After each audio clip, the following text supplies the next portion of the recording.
I already told this guy he couldn't come in. But If you'd like to talk about combat sports and you want to join the discussion, click the subscribe button below and the bell notification icon next to it and join Knucklehead Nation. Ladies and gentlemen of Knucklehead Nation, welcome to another episode of the FightersRep video podcast. I'm the FightersRep, and today I've got a special guest right there on your screen next to yours truly, Coach JOSE Granillo, striking coach extraordinaire, sought after throughout Southern California. Coach, how are you doing today, brother? Hey, I'm doing good, George. Thank you for having me again. An absolute pleasure, Coach. I wanted to catch up with you, Coach. Obviously, it's tough times right now. None of us can work out. None of us can see you, even if we wanted to, unless I'm sure we're close family. How are you holding up right now with this situation? Obviously the work is very low right now, but we're trying to stay busy. I've been doing some. I have a few projects that I do like weekly. I do some classes. I do some online stuff, but we're holding up. Everything. The family's good. We're still hanging in there, but obviously it's not the situation we want. But it was kind of unfortunate that we didn't get to have those fights come up. It's crazy, Coach. I mean, I would have never thought in a million years if you would have told me during even just during FightersRep 9, where you had two guys on the card with Team CMMA. I would have never believed in a million years we were going to have to get closed up because of a pandemic. Yes, yeah. It just it came really fast. I mean, some of us saw it coming, and but right now it's about just staying positive and having the right mindset right now. I keep in touch with some of the fighters, like most of the fighters. I message them here and there, and they message me, and just trying to stay like ready, because once this clears up, hopefully, we're gonna get ready to go back in the gym and work, and we want to get these fights going. Hopefully sooner than later. Coach Jay, what are your thoughts on Dana White trying to get a fight off? Looks like they pulled that rug from underneath him, but what are your thoughts on that one? Hey, man, you signed with Disney, man. You signed with Disney. I mean, what do you think was gonna happen? Yeah. That's I don't know. I think he bit off more than he can chew on that one. Like once you sign with ESPN, you're part of the Disney branch, and those people are gonna do whatever you can say the establishment is gonna do. Yeah. So he's not part of. Dana White was more like him when he was part of the SUFA branch and all that stuff. They were more like a self entity. Like nobody really messed with them because they didn't have to answer to anybody. You know what I mean? But now that they're signed with ESPN, or they're basically they're like basically a Disney employee. Big money, big money, big reputation on the line there, Coach. Yeah, exactly. So it's like it's not something you just can't be like, hey, we can do whatever we want. We're still the UFC. No, like basically the Disney has leverage on you guys. And he was acting though like he could do whatever he wanted, until me. It was. I was just like, I don't know, not this time, man, not this time, buddy. Maybe Fox will let you guys get away with little things in here and there, but not Disney. But not Mickey Mouse. Anybody but Mickey Mouse. Yeah. You're coming in that door, and did you see that South Park episode? Yeah, I did. That's hilarious. Yeah. I think somebody like just recently on Instagram superimposed the picture. I think if it was Mickey Mouse, they put it on Nate Diaz's body slapping Dana White or something. It was pretty hilarious. Coach Jay, you guys had a lot of events coming up, man. A lot of these fighters, especially the amateurs, I mean, they don't even get paid, but even the pros, I mean, let's be honest, these combat sports don't pay that much. No, a lot of these guys, they kind of need the money, man. What's going on with these guys right now, as far as you can tell? It's right now they're probably living on savings or like just trying to file for unemployment, and Yeah. it's really difficult because sometimes like it just depends. It depends if they like I know some fighters that were working for like UFC gyms. Those guys will probably be good, because they can file for unemployment. But the ones that were like kind of like an independent contractor like myself, like you can't. I don't think you can really do that. And it's crazy, like I don't know how they're really getting by. I see them here and there, but it's just one of those things that we're always asking each other, anybody need help, and they're like, oh, we're fine, we're fine right now. And it's like, man, but I'm sure some of the guys are really struggling. Yeah, and you indicated that you're an independent contractor, Coach Jay. I mean, I'm sure this is not easy for you either. I know you kind of go from gym to gym where you're needed. I mean, is that how it works? Because I see you at Yeah. all the best gyms down here. Yeah. Usually when you want to do this full time, like you do have to work for multiple gyms. Like you do like at least in the beginning, like. But maybe later on, once you start growing your reputation, it starts getting bigger and bigger and bigger, and you're able to like save money and all that stuff. Then you can probably like develop like some type of program that is Yeah. going to be consistent, financially consistent for you and your family. A And that's what little. I want to get at.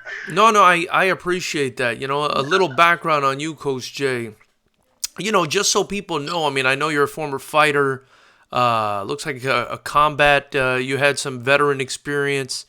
Kind of give us those credentials if you don't mind for the people that don't know. Well, yeah, just real quick, I served in the army. That's where I got like into martial arts and like combat sports. I did combatants in the army. I did a lot of combatants. I did some tournaments and combatants tournaments, and I did a lot of training right there. And that's where I started, doing jiu-jitsu and all that stuff, and grappling, learning how to like. It was mostly like a mixture of like submission wrestling with like some other stuff, like some more military stuff, like like trying to disarm people with weapons and things like that, and like bayonet training and things like that. And that's where I got into fighting, basically. Real stuff. Yeah, Real stuff. yeah. No, not really. I mean, when it came to the training, I was just like, I knew this wasn't it to get to like to become an MMA fighter or to like fight, but to like fight competition wise, like I knew this. I mean, it was really like if you were a soldier that was like a purple belt in a base, you were considered a the shit, basically. Excuse my language. You were sought after, by a lot of the instructors because you knew Brazilian jiu-jitsu really well. You know what I mean. So it's like, and it was very rare. Like a lot. There was only like a few soldiers in the entire base that were able to go off base and train at some of these local academies and actually get ranked. That's how I started, and then after when I got out of the military, I just pursued just fighting and learning. I went to gyms, and that's where I landed at King's MMA, and I was there for like 7 years. I fought under for Kings, and then that's when I made the shift to CMMA. After a while, it was just the commute was just too crazy. Yeah. And Yeah. you definitely look like you have an affinity for striking. Yeah, because that's basically when I started training, like that's basically like that's all I did. That's pretty much all I did, I just was always fascinated with Muay Thai and kickboxing, especially the Dutch style and things like that. And where did you hone that? Like, where did you learn all the striking knowledge that you've gained besides the army? Mostly from Master Cordero, the King's MMA striking coach. Yeah, from Big Master time, and Cordero. that's a big time mentor to Yeah, have. For the people that yeah, don't know, I mean, King's MMA. That's Benil Dariush, Kelvin yeah, Gastelum. All yeah. these incredible UFC fighters that have been produced out of there, and a lot of young talent too, just like CMMA. I mean, they put a lot of guys on our cards, and I'm Yes, very yes, absolutely. and Yeah, I'm absolutely. Benny does have a lot of guys that fight for like for you and the other shows. Yeah, and I'm a good friend with Benny. You know, we keep in touch here and there, and also I still keep in touch with Master Cordero, so it's all good. You know. for sure. And Coach Jay, you said you fought for about 7 years. No, I trained at King's MMA Oh, for okay, 7 years. okay, Yeah, okay. yeah. Did you have any fighting experience at Yes, that yes, time? yes, Yes, right. yes. I And fought where? amateur MMA. What were some of the? I mean, what was your? How many fights did you have? I only had three. I did only Okay. 3 MMA fights. Yeah. And why not pursue that? Why did you decide to go the coach route? Oh, because one is because I was in school during the time a lot, and then the other reason why because of my age too. My age. I started this very late. You know, I started training. I started training when I was only like I was 28. Wow. Okay. I started Okay. training when I started actually training. Well, you don't look a day over 29, Coach Yeah, Jay. oh yeah, man. I'm about to hit 40, man. You know, it's like, I'm in my late 30s, man, and it's like it's crazy, man, when I actually think about it. You know, like, but thank you. For sure, for sure. Hey, guys, if you haven't already, and you're enjoying this conversation between me and Coach Jay Granillo, please subscribe, hit the bell notification icon below, show your love for Fighters Rep. Anything you guys donate to the channel or get your Fighters Rep gear below, anything you guys purchase, gets reinvested right back into the promotion and allows us to continue to build the promotion for awesome young talent like the guys that Coach Jay is helping build up right now at CMMA. Let's get into that real quick, Coach Jay. I mean, you've got some really, really talented young fighters over there, man. Yeah, you know, I'm excited for a lot of these guys. It's just right now, it's just we can't really do anything, you know. And everybody has there's different circumstances, you know. Um, like I don't judge anybody for telling me like, hey, coach, I can't do this. You know, right now this is a tough time. Hey, you know, like everybody has a different story. They have a different path. So it's like it's really respect. I respect everybody's opinion and decision. So right now we're kind of, we keep in touch. We share workouts. We share because I would like the guys to stay still in shape. Yeah, So yeah. that's what we're trying to do right now. Coach Jay, just from my eyes, a couple special talents you guys have out there, young talents. I mean, they might still be teens for all I know. They're probably Yeah. barely breaking into their 20s. You've got guys like Sammy Oh, Caceres. You've got guys like Shane Collins. yes. What else you got cooking for me out there, Coach Jay? We really want to bring you Jonathan Powell to you. I mean, Southpaw, really fast kid that has very good timing. I like Jonathan to get a fight at Fighters Rep. So hopefully we can get that done, or we'll see. We'll Absolutely. see right now. August. Like like it's basically what he wants to do, and what ultimately what Chad decides, and we'll work with whatever happens. We were gonna have him at Sparstar do another MMA fight, but then this whole Corona thing came up, so we couldn't do it. I think it was Sparta. No, it was Knockout. It was one of those amateur promotions that were coming up like in April. Yeah, So, yeah. so Coach Jay, unfortunately, how did you get involved with Chad George? yeah. Good thing you asked me that. So when I was at Kings, I used to be a good training partner for Michael Perez, the Cuban Olympian, the former flyweight champion for LFA. Yeah, yeah. So I used to be really so me and him, like we used to train with each other a lot at Kings MMA, and yeah, he just one day like I just told him like I can't be going to Kings anymore. So it's like he told me like, hey, listen, like why don't you just start coming to CMMA with me? And it's right down in South LA. It's a little closer to you. I live right here like in the downtown area. And so I went. And I'd known Chad, like I'd known about Chad George for a while. Actually, I didn't know him personally, but I Yeah, knew yeah. of him. So I went. and I trained with the guys there, and it was just a perfect fit for me, because a lot of the fighters there, they're like local fighters, like a lot of them were like from LA. Yeah, So it's yeah, like I was able to identify with a lot of the fighters there, and a lot of the athletes there, and a lot of the students. So it was just like, I felt pretty at home right there, and then it was just like it was basically a good way for me to transition out of Kings, because I couldn't go to Kings anymore. It was yeah, just yeah. hard, you know. For sure, for sure. Yeah, with CMMA, it seems like you guys are really doing a good job, sort of cultivating your own local talent there. Is that something you typically see at gyms, or do they usually like recruit guys from other Yeah, places? and no, it's funny how you ask that. It's crazy because from what I've noticed about, especially with the bigger gyms, it's more about recruitment. You see, like a gym like American Top Team, they're gonna try to recruit you.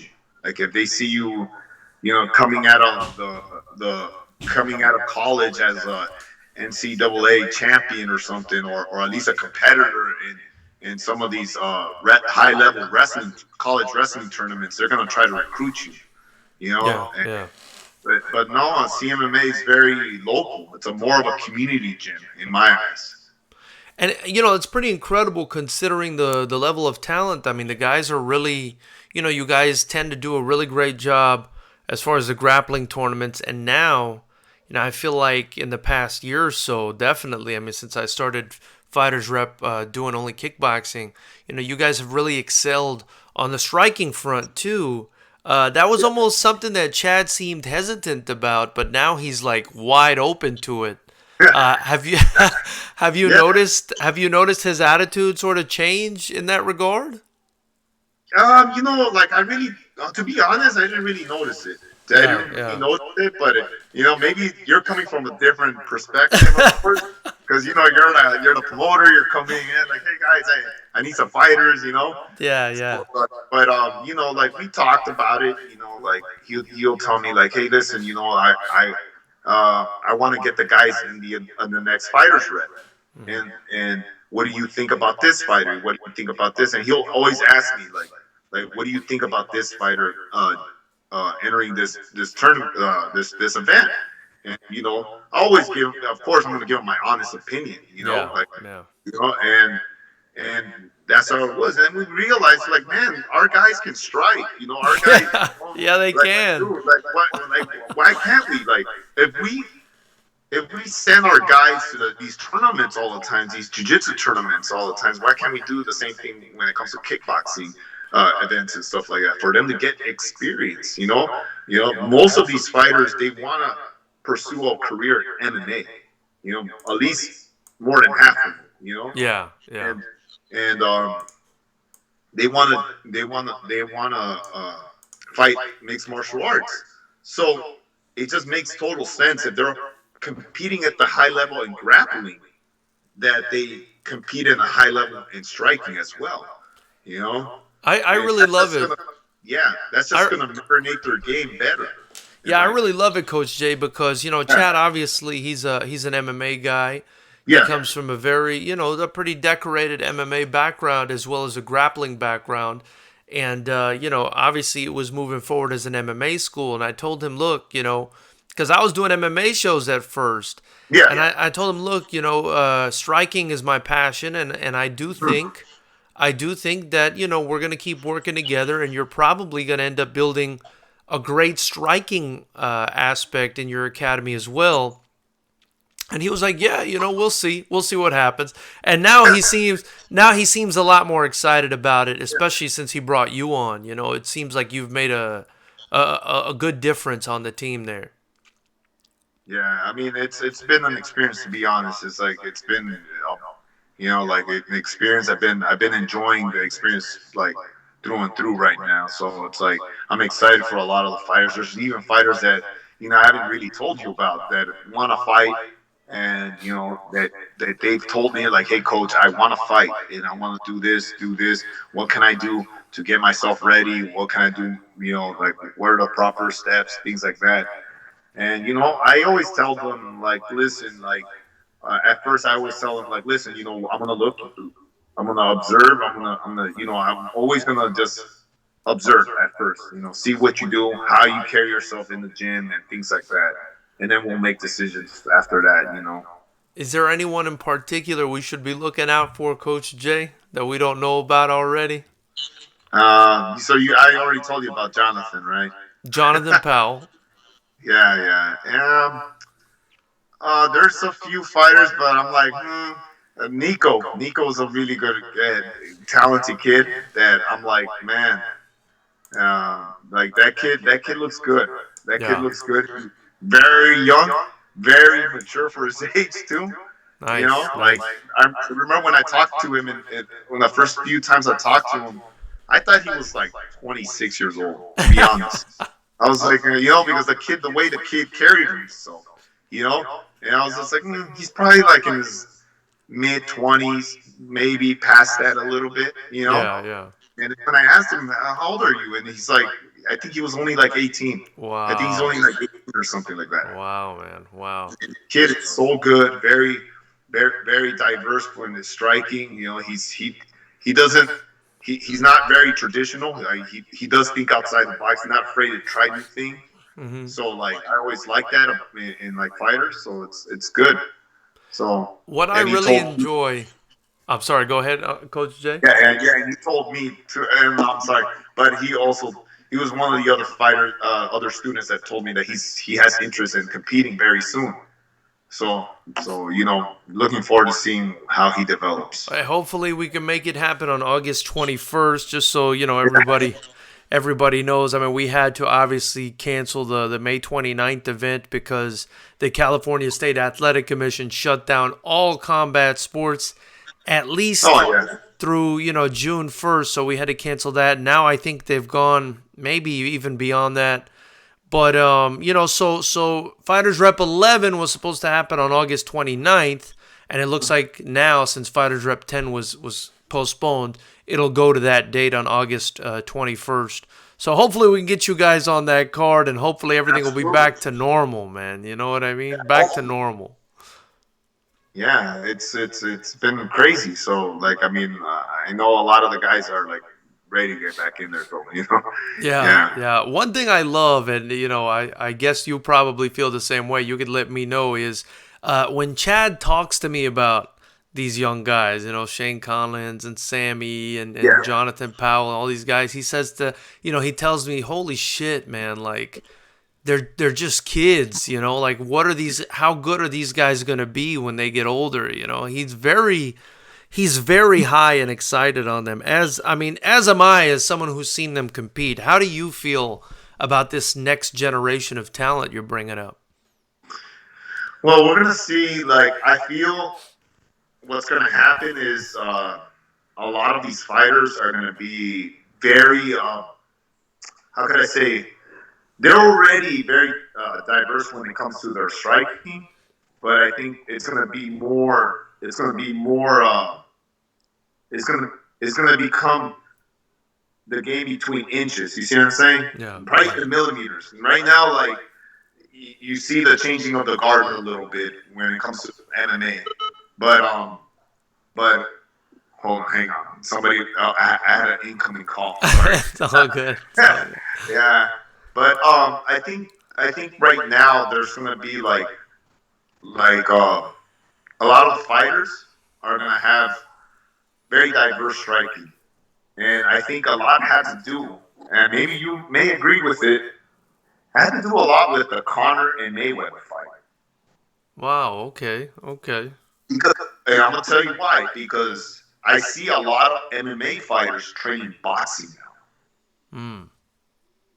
Before it wasn't really like that. They used to just stick to their. Maybe they'll bring in a boxing coach into their academy. Yeah. They'll fiddle around or something like that. But not anymore. I see more and more MMA fighters going to boxing gyms and actually training boxing and sparring boxers. And you feel like So do you feel like that's a phenomenon that started after that Mayweather and McGregor fight? Yes, I absolutely think so. I absolutely, because the two worlds had to come. They had to intermingle. They had to like Yeah, yeah. they had to collide. So ideas were exchanged. Believe it or not, That's very interesting. even even if people didn't agree or disagreed or whatever it was, whatever the case may be, like um, that's why you had Jose Aldo go to Robert Garcia's gym Hmm. for 2 camps. You know what I mean? Like you have that those bridges now. You see Yeah, what I'm saying? yeah, yeah. And you have a lot of fighters. A lot of fighters. I see them all the time going to boxing gyms. That Co- are MMA fighters. Coach Jay, you personally, your background, is it kickboxing? Is it Muay Thai? What's like your striking? It's mostly Muay Thai from Master Cordero. Muay That's what Thai. we got at that shooter box style. Got you, got you. And what's kind of like the premise of that style? It's Like if very it's very aggressive. It's very aggressive. Yeah, they're very aggressive. Hard shots. Uh, uh, yeah, it's very aggressive. We're talking about like hard shots moving forward. just You trying to know. get someone out of there. Yeah, and it's a very aggressive style. But it also has its technique and like fundamentals that you have to follow. You know what I mean? And it's not only just brawling. It's not brawling and all that stuff. Like, but it's very aggressive. I want to You ask know, you. I wanted saying to ask you because this is interesting to me, as as just a fight fan. When you're coaching guys, do you teach them all kind of like the same way, or do you see, that maybe this guy has a certain quality that another guy doesn't, and do you kind of cater to their genetic way of fighting? okay, yeah, I see what you're going. Yeah, now it really depends. Yeah, obviously, like every fighter has different abilities, and anybody that tells me like, oh, all fighters have the same abilities, that's I don't know. Like to me, I have to disagree with that. Yeah, yeah. Some fighters, it, their personality reflects on their fighting, in my opinion. Mm. You know, so you have some fighters that are very aggressive, naturally very aggressive. And that's the way they're gonna fight mostly throughout their career. And it's very hard to break that that that that type of behavior, for fighters, to get them to be more defensively sound and all that stuff. So I always take that in account every time when I'm training somebody. Now I see if a fighter that is more defensively, more reserved, then I teach them how to counter punch more. I'll teach them how to, but also I'll have some time depending on their opponent too. That's the thing. It just Yeah. depends on their opponent. If their opponent's a little more, they like to coast, they like to play it safe. Then I'll be like, even though my fighter can be like, maybe could be more, can be that type of fighter too. I might want to push him to be a more aggressive and be a little more of a risk taker. You see Yeah, what I'm yeah, yeah, you see what I'm saying? Because it's not going to get it done against this fighter. It's just not. This yeah. fighter is going to fight at one speed and he's going to keep you there until the 3 rounds are over and he wins a 3-round decision with a dull fight. You know Yeah. what I mean? A very uneventful fight. And I don't want none of my fighters going through that, but they are. Unfortunately, they are. I mean, you can't have them all. You know what I mean? They are. You know? You seem very happy when you're coaching. You're in your zone. Are you living your passion, Coach Yes, Jay? absolutely. Every day. Yeah, absolutely. I definitely noticed that, man, and that's something I really admire about you. I don't think a lot of people kind of have the courage to go after what it is that they really want, and you're definitely doing that. And I think that's a great mentality to have, uh, because you have a lot of these kids coming up and they want to be fighters. Am I right? Yeah, yeah. A lot of them have, they have like dreams and they look up to certain fighters and I see them, they're always posting about them and like, oh, this clip is so cool and all that stuff, and they get very inspired, and of course I want to get them to that level, and Yeah. it's just a very hard road, and I'm just trying to do my best to get them there. How close do you get to these guys? Very close, very close. You know, like I talk to some of my fighters like almost every other day. At this point, right now, it's like every other day. We have our message thread that we all talk to and communicate, and but you know, the ones that come and train every day, those are the ones that are gonna, usually stick around the longest. I imagine it's got to be like a family level relationship between a coach and a fighter. Yeah, yeah, absolutely. Like, like me and Sam Saris, like that's my little brother. Yeah, That's like a little brother to me. So I so love it. trying to take care of him as much as possible. Yeah, yeah. Well, Yeah, Coach Jay, I gotta pick your brain because I know you're also a big time boxing fan like I am. yeah. So I want to get your thoughts on a couple fights. First off, we hardly got a chance to talk about it. That Fury Deontay Wilder rematch. I mean, what did you think of that one, Coach? Did you expect that at all? No, no, absolutely not. I really didn't expect that. I'll be honest with you. I had Wilder winning Yeah, that fight. yeah, I thought Wilder was going to get him out of there before the sixth round, somewhere around there. yeah. And the way I saw it, just that Wilder had all the momentum. He had even after the first fight, even though it was a draw, he did. Even though he knocked him down. Some people say he knocked him out, but it was still ruled a knockdown Yeah, on the 12th round. Like I feel like Wilder left that fight like confident. I mean, that's how I felt at yeah. the time. And then he goes and fights Dominic Brazil, right? Is Oh that yeah, yeah. he fights Flattened Brazil, him right? bad. Yeah, And knocks him out what in the first round? yeah, yeah, Yeah, okay. He like really like one hitter quitter yeah. knockout. That was bad. You know? And then he rematches Luis Ortiz and finishes him. Like a lot of people are like saying like, "Hey, Wilder was losing the fight, blah blah blah blah. He was losing, and then it wasn't. If it wasn't for that punch he knocked, he wouldn't have won that fight." Very true.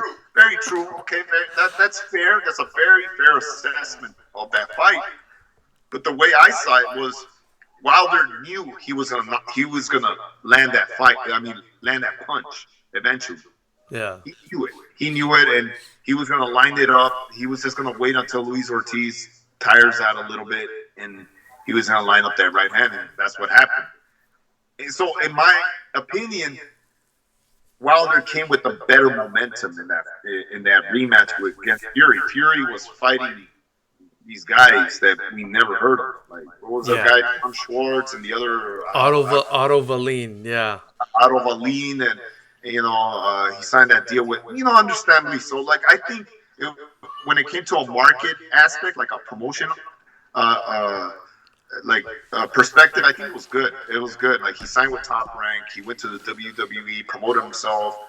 Made his brand a lot better in the United States because he felt like the UK market wasn't really appreciating him as much. So it was yeah, good for him. It was great, and but the quality of opponents wasn't what Wilder was doing.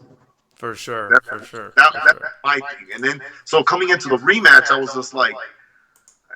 And then he didn't really look good in that last fight. He got cut really bad, and I was just like, no, Wilder's gonna take this. So I was very impressed with Tyson Fury. I was very impressed that he went in there and used his size, tired him out. Was pulling his head down and doing all kinds of stuff and just throwing Wilder off where he Yeah. just can't line up that right hand at all. It was great. What were you seeing? What were you seeing in his strategy? You say, and I like to peer into the mind of a coach. I mean, you say he was using his size, he Yeah. was throwing him around. I mean, what were you seeing specifically, if you don't mind me asking, Coach Oh, Jay? okay. So what I was seeing because here's the thing. The theory was that Wilder doesn't lose. He doesn't lose power in his right hand. Despite of exhaustion, fatigue, he doesn't This is the guy that can knock you out in the 12th round. Yeah, yeah. So that was a very risky thing for Team Fury. Like that strategy of trying to tire him out, leaning your body on the fighter, making his legs tired. Boxers need their legs. Yeah. No, they need their legs. If their legs get, shot by the 4th round, they're done. Yeah. It's gonna be a matter of time. You're gonna get clipped very good, and you're gonna probably get stopped. So, when I was watching the fight, I just saw Fury just not giving him space. A lot of it was space and weight, and smothering Wilder. And it looked dirty. Especially if you're a Wilder fan, you were obviously crying and bitching about this when you were watching this fight live. Like, this guy's dirty. He's fighting dirty. He's using his, he's smothering him and doing all kinds of dirty tricks. But that's just the nature of boxing. That's the nature of professional boxing. Like, you need to know how to get your way out of these situations. Yeah. When Vasil Lomachenko fought Orlando Salido in the second fight, he had to deal with that. He had to deal with a fighter that became overweight and just doing all kinds of crazy stuff to him. Like hitting his balls and cutting his head, pulling his head down, and doing all this dirty stuff, elbows and whatever you could, possibly think of, and just Fury, he just used size and height too, and it's easy for him because he's a little taller than Wilder, so he can just lean on him and just make him carry his weight, and after a while that was it. When it came to the knockdown, it was like I believe it was like right behind the ear, so it looked legit to me. Me too. Yeah, me too. Yeah, looked legit to me. I saw the replay, and it did look like it landed right behind the ear. So that is still fair blow. Yeah. So and that is still your responsibility. Guys get hit behind the head all the times when they're ducking under punches. Yeah. They get hit in the head, and sometimes they get knocked down. I tell people, calling that an illegal hit is kind of like, you go to kick someone and they jump in the air and their balls connect with your foot. It was kind of one of those things, Yeah. So it's like it wasn't like he grabbed Wilder and then he punched him right behind the head. Right. It wasn't like that, and it was just one. And I think after that knockdown, Wilder just wasn't the same. I'm not saying he had a bad night. It was just Fury's night. Yeah. That was it. Haven't seen what we've seen now in these last 2 fights between them. Do you think it's worth running a 3rd fight? No. Tell me why, Coach. Tell me why. I'm a Wilder fan, man, but I'm like no. That's not. Honestly, didn't he want the rematch like in July or June? Yeah, they're supposed to run it back right away. I guess July or something like that. Yeah. Okay. For him to learn and deal with what Fury brought to the table, it would have to take some time. It would have to really take some time for him to make the adjustments. Maybe, it's definitely because the fight was so dominant, George. Yeah. It was so dominant. Yeah. Like, it was like, and then here's the thing. The first fight, Fury outboxed him. The first fight. Yeah. Just outboxed him throughout the entire fight. Yeah. And then in this fight, he actually is able to stop. So there, you see a pattern. You're able to see a pattern of progression for Tyson. Yeah. Honesty, that's part of the reason I have this channel, Coach Jay. Is a lot of these fucking boxing channels, excuse my French, they live in they live in fantasy land. The guy, in my opinion, got dominated in the first fight and got a draw. And Yeah. then in the second fight, I mean, he just got battered. Yeah. So, I would rather he just go on and fight Joshua, and if Wilder's going to fight him again, that happens sometime in the future, so that we can get some clarity in the heavyweight division. See who's the man. Put Joshua in there Yeah. against Fury, But I mean, instead, why wait? Why right? wait But for that fight? Let's have undisputed. Let's have undisputed heavyweight champ. When was the last time we had one? oh man, that's what I'm saying. So it's like Yeah. instead of We're instead talking of about right 15, 18, like decades something and shit. dumb. I mean, Vladimir Klitschko, I mean, he was considered the lineal champion. Yeah, And, yeah. and to a lot of people, he was the undisputed heavyweight champion. But Yeah. he still didn't have that WBC belt that his brother had, Vitaly. So, I mean, it's been a while. It's been a long time. So it's about that time that we get undisputed in the heavyweight division. I think it's better for the sport too. It's like, why would you? The thing for me is all this silliness and corruption, and because all of this is politics, right? Absolutely. This just turns fight fans off. This turns boxing fans the hell off, especially the ones that are hardcore followers. I mean, we know what's going on here. Just go ahead, let him fight Joshua, and let's see what happens. Maybe if I'm being honest, I would like to see, and I don't know what you think about this, Coach. I'd love your opinion. I'd like to see Dillian White get the shot against Wilder. Let Dillian White finally get his shot against Wilder. That is a good fight, but that's also a risky fight. Do you see Al Heyman going like, "Hey Wilder, you can fight Dillian White"? Man. No, they don't want that. Like, hey, you're coming out of a loss, a very dominant loss, and now you have to fight somebody that's on a winning streak. Yeah, that doesn't, for a promoter, or a management, that does not look like a wise idea at this point. Right. It doesn't look like he would have to fight like maybe Andy Ruiz, something like that. And even then, they're not going to let that happen. They're not going to let Ruiz happen either, because he's with Al Heyman too, I believe. So. That's true. They're part of the same clique, but that is an easy fight to make because they're under the same branch. Coach Jay, you know what I heard?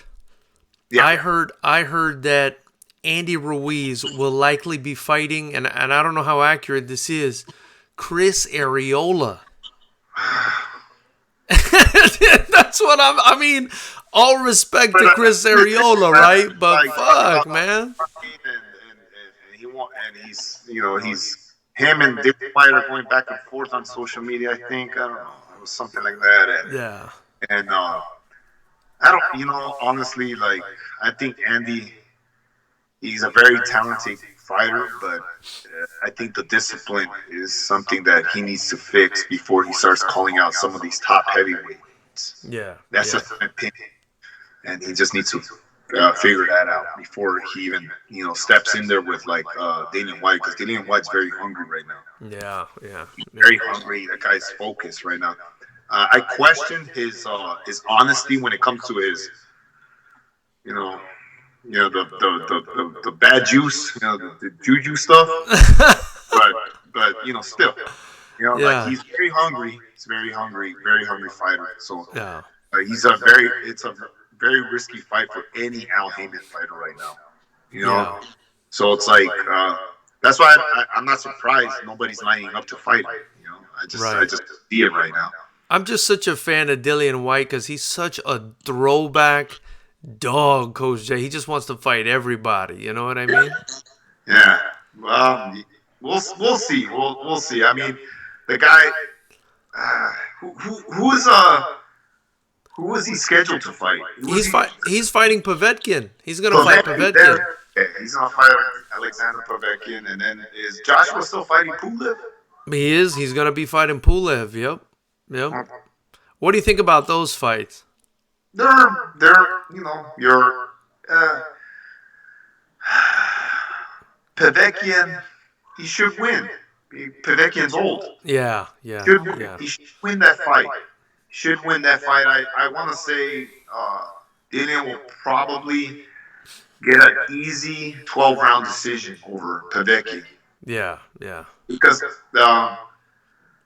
or maybe late stoppage, somewhere around there, Yeah, like 10 yeah. rounds or something I like that. like both of those predictions. I like both of Yeah. those. Now, Pulev and Joshua, I see that one going 12, Yeah. but it's going to be very one-sided.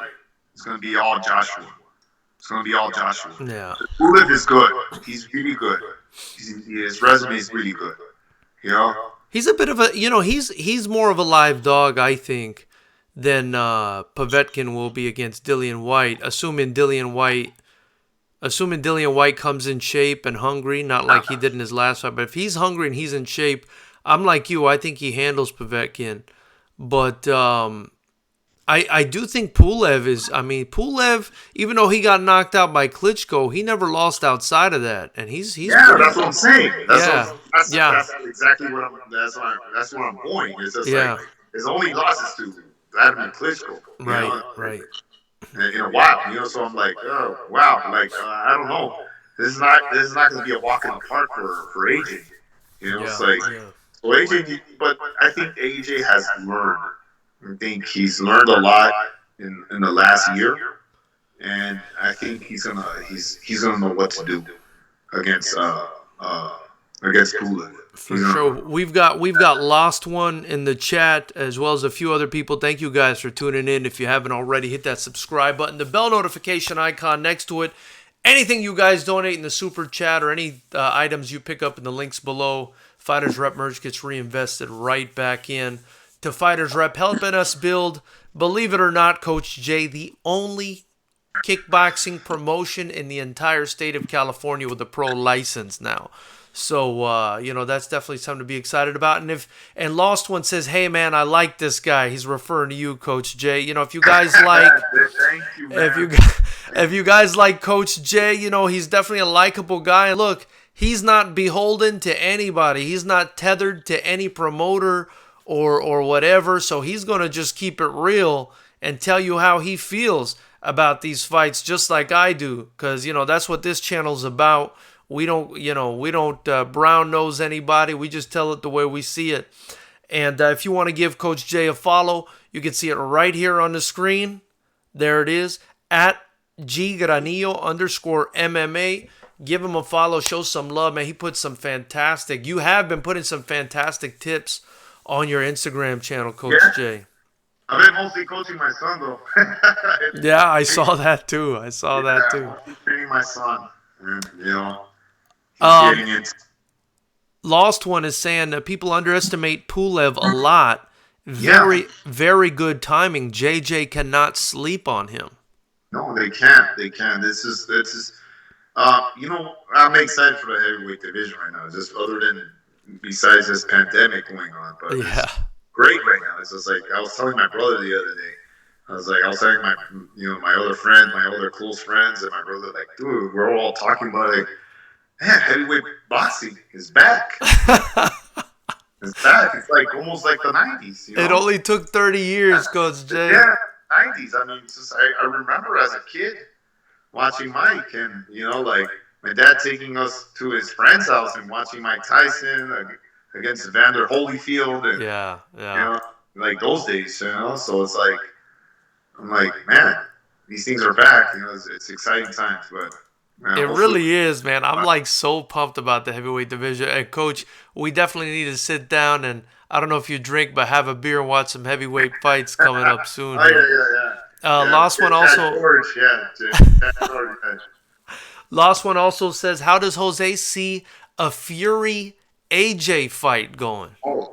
I think Fury will beat Anthony Joshua. Wow. At this point, I think because.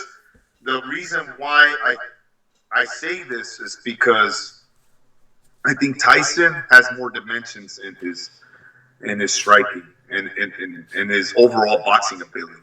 He has better footwork. AJ he still moves like a robot to me. He still it's very labored movement that he does against a guy like Tyson Fury. Like, you cannot be like that. Okay, you have to have some type of explosive. You have to be explosive. You have to have like something, Yeah. And to actually meet him, like for example, Deontay Wilder. He had his power, his speed, and his explosion, and his athletic ability. Because you have to remember, Wilder is not like your pure boxer. He's very unorthodox. He's technically very flawed, and he was able to equalize all that with his power. You know what I mean? To get a draw against Tyson Fury. Yeah. Against Tyson Fury, you need to have something like that. Yeah. I just don't think AJ has. Here's another thing, George. I think AJ lacks on the mental part a little bit.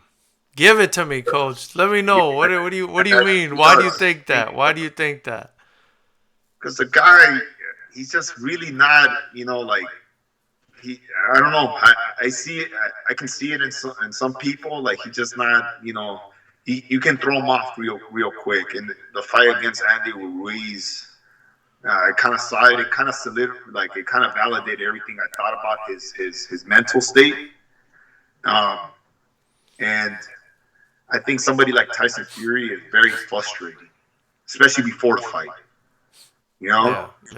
And I don't think AJ deals with that. He doesn't deal with that. He doesn't like to. He's not a confrontational person. That's what I'm trying to say. Got you. Yeah, you know what I mean? Like the guy didn't want Wilder near him, for years, near him. Yeah. Like things like that. Like when a fighter starts doing that kind of stuff, I don't want that guy near me. Well, I don't want to see that guy. That's a little fishy to me.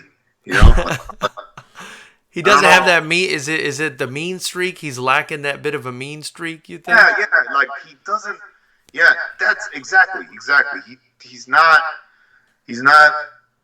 Maybe it's just me because I grew up in LA. I don't know. No, it's just me. I don't know. You need to have that. You need to have that. A guy like Fury that can talk a big game and back it up. That's like food. Yeah. He sees any weakness in your persona, he's gonna capitalize on it. He's just gonna jump on it. He's like Conor McGregor, And he did that to Wilder at that last fight to a certain extent. And even Wilder, he got in his face. He was that sort of stuff, dude. That shit can be draining on the fighter. Yeah. And if you have a fighter that's not mentally strong, not very mentally confident, that sort of stuff. Like there was rumors about him having a panic attack before the Ruiz fight. I don't know if they're true or not. I wasn't there. Yeah. It's just, you know what I mean? Like there's rumors about that, things like that. His dad didn't want him to fight. His dad didn't want him to go out there. Yeah. Like things like that. Like George, that can't happen. Right. That cannot happen. No, hurting somebody else. You're getting paid to hurt somebody. Yeah. I like the way you put it, Coach Jay. Lost One says, I agree with Jose. Fury has more tools, but if AJ clips him, it can be over. He'll have a much higher chance of getting to Fury than Wilder did. It's a great fight either way. Yeah. And then he says, I think AJ is very mentally strong. Look who he's been in the ring with. He may not be confrontational, but when it comes to this is a guy named Lost One. Appreciate you commenting, Lost One. He says he may not be confrontational, but when it comes to fighting, he's on it. I'm English, so I may be biased. So this is doing it in for the UK. I'm gonna tell Lost One something. Yeah. AJ has the best resume out of all that, including Tyson Fury. Yeah. I agree with that. Look, I'm not saying AJ is a bad fighter or he's I'm not saying that. I think he's 2 or 1, however you have him. Like I cannot argue. If you have him at 1, I'm not gonna argue with you. I'm not gonna argue with you. If you tell me like, hey, Anthony Joshua is the best heavyweight right now, I'll be like, to me it's 1A and 1B. Yeah. However you have it, either Tyson or AJ right now. For me, I would have it. Not that it matters what I think, but I would. But I would have it. I would have it Fury first, then AJ, because just from the eye test Coach J. Plus, I mean, he's the lineal heavyweight champ. Yeah, He's the one that originally beat Klitschko, yeah, and he beat him a lot easier than Joshua did. But just from the eye test, based on the talent, the size, the speed, and now even the power. I mean, a guy yeah. that's 280 pounds, 6'9" with 84 or 85 inches of reach. Coach J, is impossible that guy doesn't hit hard. I mean, if he just tosses his Yeah, arm he's at you not. He's lazily, not. it's gonna hurt, right? He's not the biggest puncher. He's Right. not. He's not even a puncher to me. He's not. He's Yeah. not. His strike. His boxing. When it comes to his offensive skills, he throws punches to disrupt your rhythm, to disrupt what you're doing, and he disguises his strikes. That's what he does. That's what essentially what he's doing. And like what they tell you all the time is in any, whether it's a Muay Thai gym, whether it's a kickboxing gym, whether it's a boxing gym, it doesn't matter. The punches that you don't see are the ones that are going to hurt you. I see. I see. That's Fury's game. But Fury has a lot of dimensions, and this is my point. He has a lot of dimensions. He can play that game if he wants to, or he can just disrupt you the whole time. But as long he doesn't need to go to third, fourth gear, he won't. He's Right. that type of fighter. Right. Right. I mean, He do you won't. think he showed a new wrinkle though in that Wilder fight, sitting down on those punches? With the Kronk Jim sort of mentality. Okay. Oh, that's good that you brought that out. Because that style is a little more aggressive. The Kronk style, it is a little more aggressive. The way Yeah. they teach out there in Detroit. So that um, you know, maybe they just always knew that he had that type of ability. But Yeah. yet, did he ever have to use it? That's the question we have to ask ourselves. Yeah. Yeah. You know what I'm saying? Maybe he had to use it because Wilder's style is more like a bully style. It's very intimidating. You see what I'm saying? Yeah. Like this is the guy that knocks you out. This is the guy that puts you to sleep. That sort of stuff.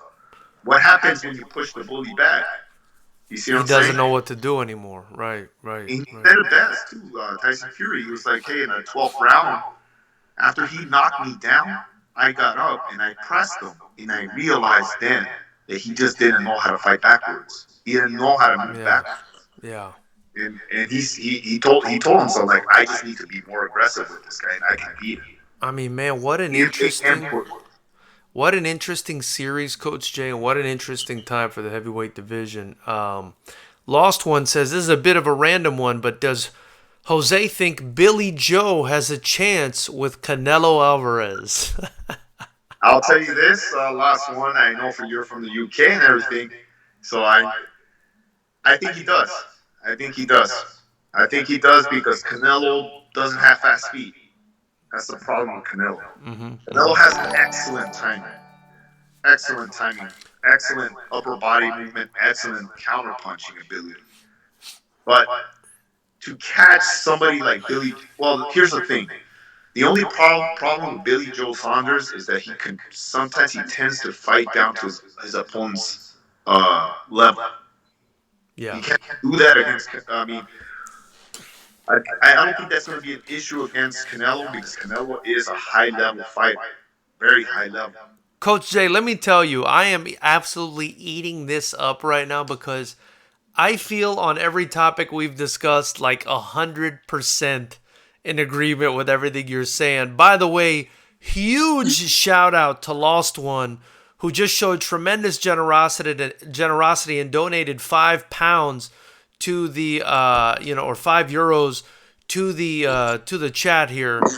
So they're starting to throw money at us now, Coach Jay. They like you so much, and really appreciated, Lost One. Everything you guys donate to this channel obviously just gets reinvested right back into FightersRep and helps me continue to build what I believe, Coach Jay, and what you would probably agree is a promotion that happens to be in the mecca of combat sports, surrounded by the most talent in the entire world in this region, is what I believe. Yeah. So like, I think Billy Joe Saunders really does have a chance. He does. Yeah. He does because of his movement, and as long as he's not necessarily a big puncher. and it just depends. Last one, what weight they fight at. Right. You know, Coach Jay, I did a video about this recently because they were supposed to fight, but this virus kind of canceled it. And I've been saying exactly what you're saying. I feel like he always fights down to his opponent's level. But when he is on his game, you know, we look back at the David Lemieux fight. Oh We my look God, back, yeah. yeah, we look back at Willie when he fought Willie Monroe, Andy Lee. I mean, he's had some incredible performances, and he's a slick fighter, which is the same kind of style that Canelo, like you said, because of his feet, he has problems with. Erislandy Lara comes to mind. Yes, exactly. Austin Trout Always comes has to mind. problems with fighters like that. Any fighter that has very good defense, very elusive, he has problems with those kind of fighters. Yeah. You know, and so Lara gave him a lot of troubles. Oh yeah. A lot. You know what I mean? It gave him a hard night. You know, and of course we saw what happened with Mayweather. You know, I think Austin Trout gave him some problems too, didn't he? Yeah. And Mayweather, like you said, I forgot about Mayweather. That's another one. I actually mentioned all three of those guys in the video. Yeah. I mean, and Billy Joe Saunders, I mean, he's very slick like that. He's very slick like that. He has quicker feet than some of these guys that Canelo has fought. Right. These elusive fighters. He has quicker feet. I do think, though, he needs to be motivated and, like, he needs to be in tip-top shape and motivation, and he can pull it off if he's at that level. If I would tell last one, I think Billy Joe, if he loses that fight, it's because of him. Because, I mean, I think the guy doesn't live the best lifestyle when it comes to in between fights. He does tend to blow up and things like that. If he can tighten some of that stuff up and really focus on his craft, I think he can win. Yeah, he can give Canelo some problems. 100%. Just get caught. He can't get caught because I do question that chin of Billy Joe. You know, this is a guy that didn't want to fight Triple G for a while. You know? Yeah. Lost One says, I'm a big Saunders fan. I think he only turns up for the big fights. I think he'll be ready. I think he'll be ready for Canelo. That's very consistent for what he does. Yeah. He does in the ring. You know, like he shows up for the big fights. You know, and then when he fights some guy, you would be like, all right, I guess I'll play around with this guy for 12 rounds. You know? And he says, I think he'll be ready for Canelo, but I don't think he's knocking Canelo out. I think he'll have to be untouched to win on the cards. Here's the thing, and that's a very good point that he brought. You're not beating Canelo in the scorecards. You're not. Yeah. That's the problem. You're not. Sorry, lost one. Especially not in Las Vegas. Especially not in Las Vegas. You think he's gonna beat him in the low scorecards? Yeah, man, dude. I'm sorry. I don't. Like I hate to be honest. Only if it's Judge C.J. Ross. That's. You're gonna fight. You have to think about it. You're gonna fight Canelo in Vegas, okay? Yeah. And he's not gonna fight you in England. He's not gonna fight this guy in England at all. Right. He's gonna fight in Vegas, okay? So that is great. This is a guy that got. Was it a draw? Against Mayweather. Wow. You know what I mean? Wow. It was a draw. Yeah. Well, yeah. So it's like, yeah, man, you're not beating this guy to score. I think Billy Joe Saunders would have to totally outclass Canelo and get a few knockdowns in the fight. to edge it with a split decision. A split decision. You know? Coach Jay. I'm sorry, man. I'm sorry. No, Coach Jay, you're just like me, man. I call out this BS all the time. Yeah. You know, it's part of the reason this channel exists. This show is interchangeably known as the Keep It Clean podcast because they can't keep this fucking these sports, plural, clean. They can't keep them clean. Coach Jay, I wanted to ask you another thing real quick before I lose you because we've actually been on here over an hour and 5 minutes. Believe it or not. And I think my phone's about to die. Usyk Usyk is taking on Chisora. Wow. Yeah. Yeah. I heard about that. What do you think of that? Um, I think Alexander Usyk is. Look, the way they're going to plant this fight is going to be like this is Alexander Usyk's chance to prove he he's a legit heavyweight. He can go there and fight the big guys. I tend to believe that Alexander Usyk has enough skills to hang in right now, hang in there with maybe the top 10 heavyweights. Mm-hmm. But that's it. I wouldn't give him a chance against the top 5. Do you think he's Right too now. small? Do you think he's It's too a little small? small. Yeah, I think the punching power is. I don't think it's there. I don't think it's there. But he's gonna have. I mean, we'll see. We'll see against Chisora. You know what I mean? Yeah. This is a guy that's been there with some very good heavyweights. Yeah. You know, so it's like Good we'll fight. see. That's Good what these fight. fights are made for us It- to answer. It's gonna answer us some questions. I think it's a fun fight, but do you think it's a Yeah. good choice for Chisora? He's not gonna win anything from that fight. Right. I mean, well, a little bit. He might get a little respect because Alexander Usyk is a former unified cruiserweight champion. Yeah. People have him in his in their pound for pound list. Right, So right. he is going to get some respect, but at the same time, there's going to be a group of boxing heads that are going to be like, no, well, you beat a little guy. Yeah. You beat a guy that probably shouldn't have been fighting you at the first in the first place. Yeah, But yeah.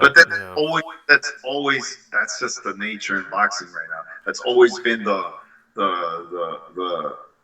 problem. Like there's always going to be people that are going to say like, oh, it's because this guy was too small, things like that. And it's unfortunate. So. For sure. That's why these politics need to get out of the way, and these promoters need to make these fights. Like, you know what I mean? Like, I mean, that's again, you're preaching to the choir. I love it on that one, Coach J. Lawson says exactly. This is a test for Usyk, and Chisora's perfect. If he beats Chisora, I'll rate him top. But after seeing his last fight, I worry for him. Chisora's an old dog, but he's been on a winning streak. Been coming in shape since he got with Hay. Completely demolished Shpilka. yeah, this is not this is heavyweight boxing. These guys are gonna these guys can like put you out. So this is his chance to show everybody that he does deserve to be in the top 10. Start competing against these top heavyweights. You can get past Chisora. It's gonna show a lot of people. It's gonna start. Everybody's gonna have to like pay attention to him. Basically. I have an interesting connection for you, Coach Jay, that I wanted to tell you before we sign off here. So my understanding is Chisora trains and spars with. He comes here to spar a lot, and I know I've seen him spar with Blake Bulletproof Troop and some of the guys from Black House. And my understanding is Big Lou from CMMA is sparring now. One of your guys basically is sparring with Bulletproof Troop. Maybe he gets in there at some point with Derek Chisora too. That'd be crazy. I mean, I hope Big Lou hits me up and tells me like, "Hey, coach, they asked me to."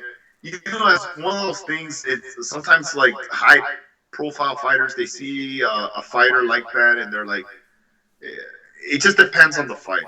You know what I mean? It just depends on the fighter. Sometimes fighters don't want to go with an amateur or like a fighter that's in the lower level because they're afraid they might get outworked or that sort of stuff. And then I'm not saying that Chisora's that type of fighter, Yeah. I'm not saying that, but that happens sometimes.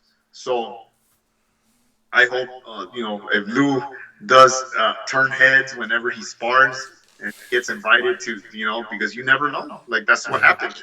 Fighters like, hey, I like how that guy, I like the work that he gives me, like I like going with him. Yeah.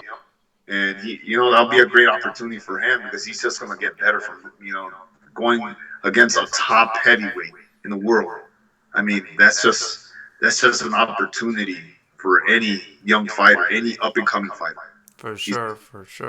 It's if any fighter will come in and tell me like, hey, hey, coach, like if Sammy tells me like, hey, next week he tells me like, hey, man, so and so from the UFC, he wants to get some rounds with me, you know. Of course, I'd be like, all right, man. I mean, as long as it's controlled in a controlled setting, yeah, of course, let's go. Let's go. Let's go sport because it's just I know that's just gonna make my fighter better. Yeah, yeah, for sure. Ladies and gentlemen, thank you so much for your time, and Coach Jay, thank you for your time, brother. Man, it's For always having me, George. always a fantastic time when I talk to you, man. I love your opinions. Maybe a lot of the time because I agree with them, but I love your opinions. And if you guys There's want gonna to be some stuff follow, that we're gonna disagree. and if you guys want to follow Coach Jay right there on the screen, right under his 29-year-old face, it says at Granillo underscore MMA. That's where you can give him a follow and a like on Instagram. Thank you guys for joining us, Coach Jay. Anyone you want to shout out? I'm gonna give you the platform before we log off here. Anyone you want to shout out? All my CMMA family, let's hang in there. We're gonna keep going. We're gonna keep developing content. All the fighters out there, any fighter from even other gyms, like let's just stay positive. Let's keep training. Let's keep fit. Let's keep the weight down. Yeah. Hopefully, when once all this clears, we're back to work. I mean, we're still gonna be working, but I mean, actually go and compete. So just God bless. Absolutely. I love it, Coach Jay. Thank you again for your time. Guys, we're doing this now during this quarantine almost every day. We've got a special guest. Coach Jay, we had Stitch Duran on here 2 nights ago. Oh, yeah, I saw that. Yeah, yesterday we had Sean Gunby from this fantastic YouTube channel, Astigmatism in My Soul. We've got a bunch of big guests lining up. We might get Pat Miletich on here soon. That's awesome. Yeah, as well as some other big names. So, guys, tune in, and I appreciate you guys following us. Don't forget to follow Coach Jay. We'll see you all soon, knuckleheads. Until next time, keep it clean. We're out of here, brothers. Take care, George. You too, Coach.